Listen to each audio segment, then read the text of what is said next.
Okay. So while most of the... I realized I never put in that I didn't like this game. Hello party people and welcome to my channel. My name is Shannon and this is the Sailor single player channel. If this is your first video with us, welcome. If not, happy to have you guys back.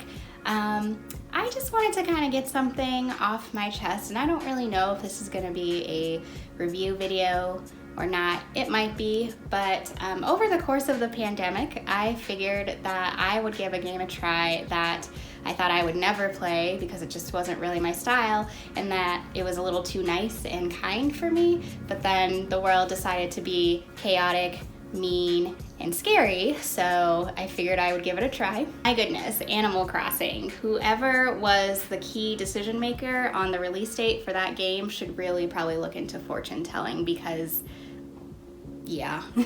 So while I understand the general consensus of this game is that people love it and it is a life changer for them in terms of 2020, I, on the other hand, kind of struggled and am not really surprised because it was like pulling teeth trying to get myself to play this game in the beginning. I did spend about 80 hours on it, but just to be completely honest and transparent with you guys, not my favorite. So while the world was planting trees, upgrading houses, meeting new villager friends, and collecting assorted butterflies and sea bass, I was over in my corner glomming over the number of tarantulas and anglerfish I could collect to buy out the corrupt raccoon that was Tom Nook. Side note, it's not possible to be the richest villager on the island. Tom Nook will always have one up on you. From my understanding, Animal Crossing is supposed to be a de-stressor based on the general gameplay. Oh, look at this lovely garden. Oh, how exciting, I caught another water bug. Awesome, my bridge that I just spent 98,000 bells on is complete with little to no help from my other villagers because they'll gladly benefit from it, but then complain about the lack of decor on the island. Last time I checked, I was the only one hustling on this island to build infrastructure for the residents, so please do tell me about your boredom. Jerk. Oh, Animal Crossing. So it's probably safe to assume I had some struggles, but like everyone else, I persisted. Why, you might ask? Well, because the world was a hot mess outside, and at the end of the day, the biggest decision I had to make while playing Animal Crossing was whether I wanted to plant a pear tree orchard or an orange tree orchard. Joke's on you, I mixed them because more bang for your bucks if you can provide variety, yo. So let's get through some of the biggest issues I had with this game. Number 1, what is the general purpose of this game? What am I working towards? Well, obviously, to be the most flashy villager on the island and to buy it off Tom Nook, which doesn't happen. But, like, where are my motivations? I mean, yes, to build up the island so more folks will come visit and live on the island, but to be completely honest, all my villagers except for the 2 starters I recruited by stumbling into them on other islands, and I don't think they would have said no anyway. This was when my island was still 1 star, so it's not like it was super difficult to get villagers. Maybe I'd have 1 or 2 stop by my camp, but that was fairly rare. Okay, so bring more villagers and make the island look nice so a pop star person will come play. Sweet, so I'll get like clear instructions on achieving that goal, right? And like the proper tools to make it happen. Okay, guess not. Number 2, why is it so difficult to make bells on the island? I'll be honest and admit when it comes to simulator games like The Sims, money is my main motivator when it comes to domination. Do I make my Sims work for that money? Absolutely not. That's what cheats are for. But like, look how happy they are. When I discovered the art of tarantula farming in Animal Crossing and that this was maybe one of the easiest ways to make mad cash, I was all about it. My villagers spent countless hours training for our encounter with the 8-legged and set out to get that money.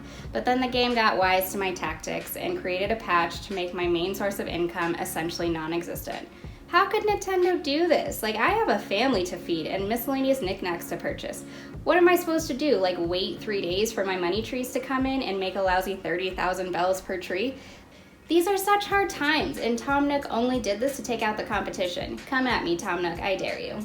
Number 3, real-time gameplay. Okay, for realsies. I guess one of the benefits of Animal Crossing is that it did come out as the whole world was shutting down due to the coronas. So some may have had the opportunity to spend countless hours on their island, but for others, the likelihood of getting your 3-star build would take weeks upon weeks of grinding. And to be honest, I highly doubt most of those players were actually playing it in real time and weren't just time hopping to get simple equipment like a shovel or an axe. I'm trying to wrap my mind around the purpose and reasoning around real-time gameplay. If anything, this makes the game drag on, and with a lack of story, I'm not quite sure what engaged players to play the game for hours on end. I think in general, I could play the game for about an hour or so, and then the game would get tedious and I was ready to move on to something else. Number 4, why does it only take 3 stars to complete this game? In general, I'm not sure if a 3-star rating establishment on Yelp is really considered good. Tell me the last time you looked at a restaurant with 3 stars and was like, great review, let's go. And what does this say about KK Slider? He saw the rating and was like, wow, what an island, slightly above average. This is a place we need to check out, let's do it. Where has KK been playing all this time? An island equivalent to a dive bar or a curbside hot dog stand? I'm just saying, if this is the end of the game, shouldn't the player be striving for a 5-star rating instead of a D? Other thought, why are the main mechanics of the game released after you finish? I'm just suggesting perhaps release terraforming earlier in the game so the player has the tools to get to that 5-star rating so that they can build an island that's worthy of KK's appearance. Don't sell yourself short, KK. You're better than this. Know your worth. Number 5, socialization on this game is kind of a joke.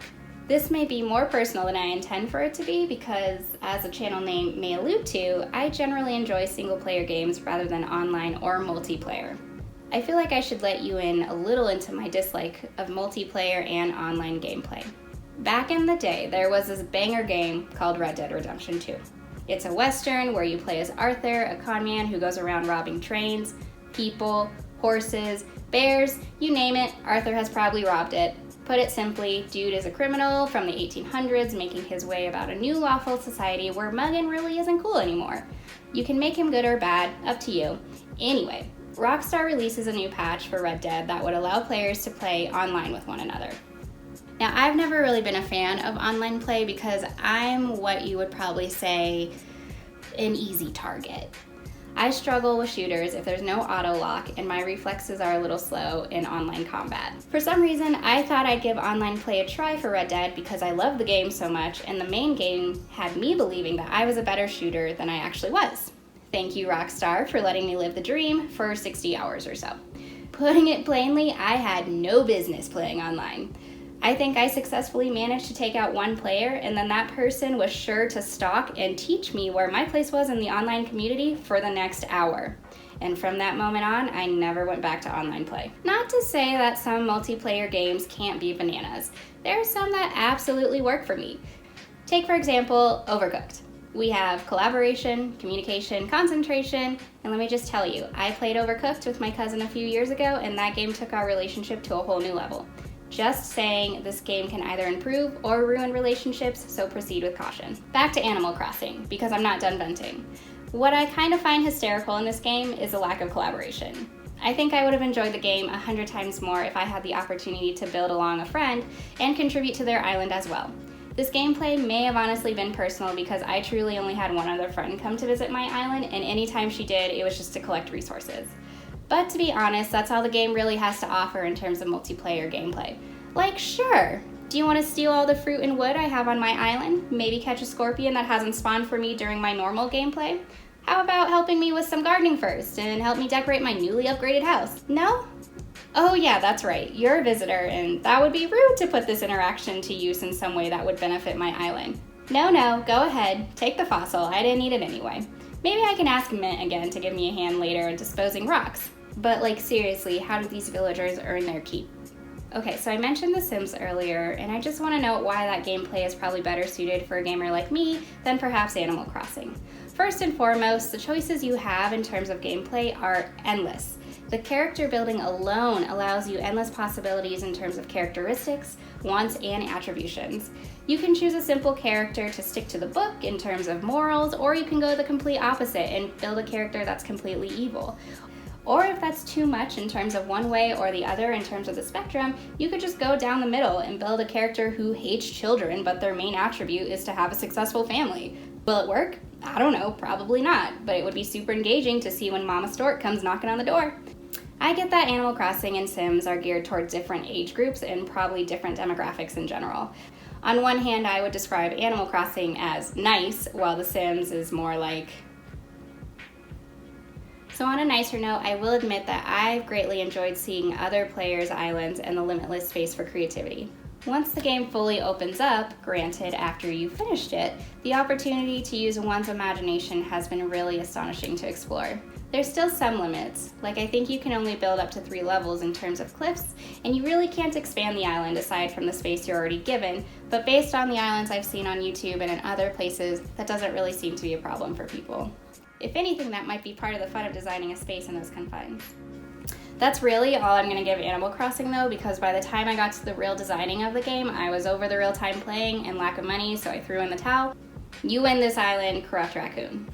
It really doesn't feel right to give this game a rating because I know so many folks really enjoyed it, and it really just wasn't my cup of tea after I spent 80 hours or so playing it. Yes, I understand the irony in this statement. Again, 2020 has been tough on all of us, and if I need a break to check on the amount tulips are selling for to break up the non-stop depressing news each and every day, that just seems fine. So I guess 4 out of 10. Well, I didn't think this was going to be a review video, but here we are. Thank you so much for watching the video. What are your thoughts on Animal Crossing New Horizon? Be sure to leave your thoughts in the comment below. If you liked this video and want more content, be sure to hit the subscribe button so that you receive notifications when there's new videos posted. Once again, my name is Shannon and this is the Sailor's Single Player channel. Thanks so much for joining in. I'll see you guys next time. Bye.